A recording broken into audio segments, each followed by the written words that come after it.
AC வாங்குறதுக்கு முன்னாடி நம்ம எதெல்லாம் கவனத்தில் கொள்ளணும்? 1 டன்னுங்கிறாங்க, 1.5 டன்னுங்கிறாங்க, அது எந்த அடிப்படையில் தீர்மானிக்கும்? சார் வணக்கம், என்னுடைய பேர் வந்து மணிகண்டன். நான் இப்போ ஒரு 1 டன் ஏசி நீங்கள் வாங்குறீங்க அப்படின்னா ஒரு 10க்கு 10 ரூம்னா 1 டன் ஏசி வாங்கலாம்னா, இதே ஒரு 10க்கு 15 ரூம்னா ஒரு 1.5 டன் வாங்கலாம். இதே உங்களுக்கு ரூம் கொஞ்சம் பெருசு அப்படின்னா ஒரு 200 ஸ்கொயர் ஃபீட்னா நீங்கள் 2 டன் வாங்கிக்கலாம். இதுதான் நார்மலாக ஏசி பர்ச்சேஸ் பண்ண போகும்போது நீங்கள் ரெகுலராக பார்க்கறது. அதுக்கப்புறம் வேற என்னன்னா, ஆமாண்ணே, நான் ரெண்டுத்துக்கும் என்ன வித்தியாசம் அப்படின்னா, இப்போ நான் இன்வெர்டர்னா இப்போ நீங்கள் ஏசி ஆன் பண்ணி யூஸ் பண்ணுறீங்க அப்படின்னா 18ல் வச்சாலும் சரி 20ல் வச்சாலும் சரி அதோடைய கம்ப்ரஸரோட ஸ்பீடு வந்து ஒரே ரெகுலராக ஒரே ஸ்பீடில் தான் போயின்னு இருக்கும். அது வந்து உங்களுக்கு கூங்குலி வந்து எப்படின்னா அதிகப்பத்தினு போயினே தான் இருக்கும். இதே நான் இன்வெர்டரில் வந்து அப்படி இல்லை. இப்போ நீங்கள் 18ல் வச்சாலும் சரி இல்லை 20ல் வச்சாலும் சரி உங்களுடைய பாடி டெம்பரேச்சர், ரூம் டெம்பரேச்சர் இதுக்கேற்ற மாதிரி தான் வந்து கம்ப்ரஸர் ஸ்பீடு இன்க்ரீஸ் ஆகும். அப்போ வந்து உங்களுக்கு கரண்ட் பில் நிறைய சேவ் ஆகும். எப்படி அப்படின்னா, இப்போ ஒரு 18, 20ல் நான் இன்வெர்டர் ஏசி யூஸ் பண்றீங்க அப்படின்னா அது வந்து கம்ப்ரஸர் வந்து ஒரே ஸ்பீட் ரன்னிங்ல போயினே இருக்கும். 100% ஸ்பீட்ல ஓடினே இருக்கும். இதே நீங்க இன்வெர்டர் மாடல் வாங்கிட்டீங்க அப்படின்னா நீங்க 18ல் வச்சாலும் சரி 20ல் வச்சாலும் சரி 22, 21ல் வச்சாலும் சரி உங்களுடைய பாடி டெம்பரேச்சர், ரூம் டெம்பரேச்சர் அது ஏற்ற மாதிரி என்ன கம்ப்ரஸர் ஸ்பீடு வந்து 100ல் ஓடாது. கொஞ்ச நேரத்தில் 50 ஓடும், அப்புறம் 60 ஓடும், 70 ஓடும். அப்போனா உங்களுக்கு கரண்ட் பில் அதிகமாக சேவ் ஆகும். நான் இன்வெர்டருக்கும் முக்கிய காரணம் அது வாங்குறதுக்கு அப்படின்னா கரண்ட் பில் சேவிங் தான். அதே போல வந்து இப்ப ஏசி வந்து ரொம்ப 18, 16 அப்படிலாம் குறைச்சு வைக்கிறாங்களே. ஆமா, ஈஸி ரொம்ப அதிகமா கிடைக்கணுங்க. ஆமா, அது மாதிரி குறைச்சு வைக்கல அந்த கண்டென்சர் இதெல்லாம் ரொம்ப நேரம் ஓடிக்கிட்டே இருக்கும், கட் ஆஃப் ஆகாமன்னு சொல்லுவாங்க. அதை கொஞ்சம் தெளிவா சொல்லுங்களேன். அந்த மாதிரி குறைக்கிறது எந்த அளவு பொருளாதாரத்துக்கும் பிரச்சனை, நம்மளுக்கு தனிப்பட்ட முறையிலையும் பிரச்சனை? இப்போ நீங்க 16, 18 முதல்ல எதுக்கு வைப்பீங்க? ரூம் ஃபுல்லா கூலிங் ஆகல அப்படின்னு வைப்பீங்க. நீங்க 25, 26 வைப்பீங்க. ரூம் நல்லா கூலிங் ஆயிடுச்சு, இந்த ரூமுக்கு இந்த டெம்பரேச்சர் போதும் தான் 25, 26 வைப்பீங்க. இப்போ நீங்க 16ல் வைக்கும் போது நீங்க என்ன எதிர்பார்ப்பீங்கன்னா, அந்த 25, 26ல் வரும்போது நல்ல சில்னஸா இருக்கு, அது கொஞ்சம் சில்னஸ் எனக்கு ரூம் பத்தலன்னும் போது தான் 16ல் வச்சு யூஸ் பண்ணீங்க. 16ல் வைக்கணும் அப்படின்னா நீங்க சர்வீஸ் சரியா மெயின்டைன் பண்ணதால் தான். நீங்க கரெக்டா சர்வீஸ் மெயின்டைன் பண்ணினா நீங்க 16 வைக்க அவசியமே இல்லை. நீங்க 25, 26ல் வச்சே யூஸ் பண்ணிக்கலாம். இப்போ 25, 26ல் வச்சு யூஸ் பண்ணும்போது கம்ப்ரஸரோட ஸ்பீடா நார்மலா ஓடினே இருக்கும். அதே மாதிரி உங்க உள்ள இருக்கிற அந்த ஸ்பிட்டேஸ், அந்த ப்ளோயர் வந்து ஸ்பீட் வந்து நல்லா ஹெவியா இருக்கும். அப்போ வந்து நீங்க 16ல் வைக்கிற அவசியமே இருக்காது. எப்போ நீங்க 16ல் வைப்பீங்க அப்படின்னா உங்களுக்கு கூலிங் கம்மியா இருக்கு, வெளியில ஹீட் அதிகமா இருக்கும்போது என்ன ஆகும்னா வெளியில கம்ப்ரஸரும் சரியா ஓடாது, உள்ள இண்டோரும் கூலிங் ரொம்ப கம்மியா வரும். நீங்க கரெக்டா ஒரு ரெகுலரா நீங்க டெய்லி யூஸ் பண்ணி இருக்கீங்க, பகல் டைம்லயும் சரி இல்ல இரவு நேரத்திலும் சரி ரெகுலர் யூஸ் பண்ணிருக்கீங்க அப்படின்னா ஒரு 3 மாசத்தோட சர்வீஸ் மெயின்டைன் பண்ணீங்க. இல்ல நீங்க நைட் டைம்ல மட்டும் தான் ஏசி யூஸ் பண்ணீங்க அப்படின்னா நீங்க ஒரு 5 மாசத்தோட சர்வீஸ் மெயின்டைன் பண்ணினாலே நீங்க 16ல் வைக்க வேண்டிய அவசியமே இல்லை.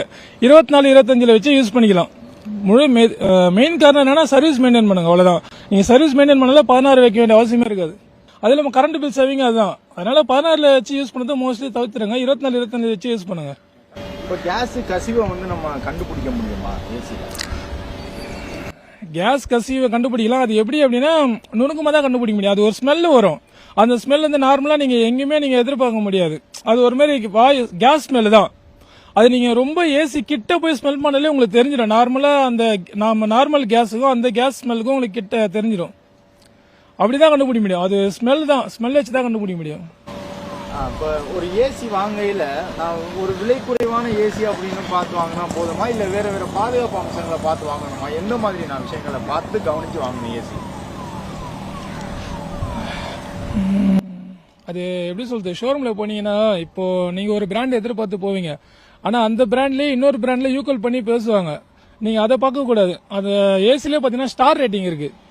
2 ஸ்டார், 3 ஸ்டார், 4 ஸ்டார், 5 ஸ்டார் அப்படின்னு சொல்லிட்டு ஸ்டார் ரேட்டிங் இருக்கு. அந்த ஸ்டார் ரேட்டிங்கை பொறுத்து தான் வந்து உங்களுக்கு பொருள் தரமா இருக்கும் உள்ள. அந்த ஸ்டார் ரேட்டிங்ல 2 ஸ்டார், 3 ஸ்டார் இருக்கு பாத்தீங்களா, அதோட வேல்யூ பாத்தீங்கன்னா கொஞ்சம் நார்மலா இருக்கும். 5 ஸ்டார் பாத்தீங்கன்னா கொஞ்சம் ஹெவியா இருக்கும். அந்த மாதிரி ஸ்டார் ரேட்டிங் பொறுத்து தான் சார் இருக்கு உங்களுடைய பொருளோட தரம். எவ்வளவு கால இடைவெளியில ஏசி வந்து சார் நீங்க டே நைட் ரெகுலரா யூஸ் பண்ற மாதிரி இருக்கு அப்படின்னா நீங்க கண்டிப்பா 3 மாசத்தோட தடவை கண்டிப்பா சர்வீஸ் பண்ணும். அதாவது ஒரு வருஷத்துக்கு 4 தடவை. இல்ல நான் எங்க பகல்ல மோஸ்ட்லி யூஸ் பண்ண மாட்டேன், நைட் டைம்ல மட்டும் தான் யூஸ் பண்ணுங்க அப்படின்னா 5 மாசத்துக்கு தடவை, அதாவது ஒரு வருஷத்துக்கு 2 தடவை சர்வீஸ் மெயின்டைன் பண்ணும். இது வந்து ஜெனரல் சர்வீஸ். இது வந்து நீங்க ஏசி யூஸ் பண்ணதை பொறுத்து தான் நான் சொல்றேன். இல்ல நீங்க டெய்லி நாங்க 24 ஹவர்ஸ் ஏசி யூஸ் பண்ணினே தான் இருப்போம், ஏடிஎம் ஆபீஸ் அப்படின்னா நீங்க கண்டிப்பா மந்த்லி ஒரு சர்வீஸ் கண்டிப்பா பண்ணும்.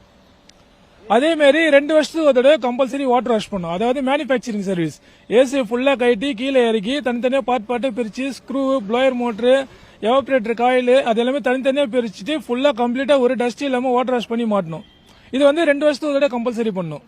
அதே மாதிரி ஏசி போட்டுட்டு ஃபேனை போட்டுட்டு ரூம் கூலிங்காக வச்சுக்கலாம் அப்படின்னு ஒருத்தவங்க தோணும்.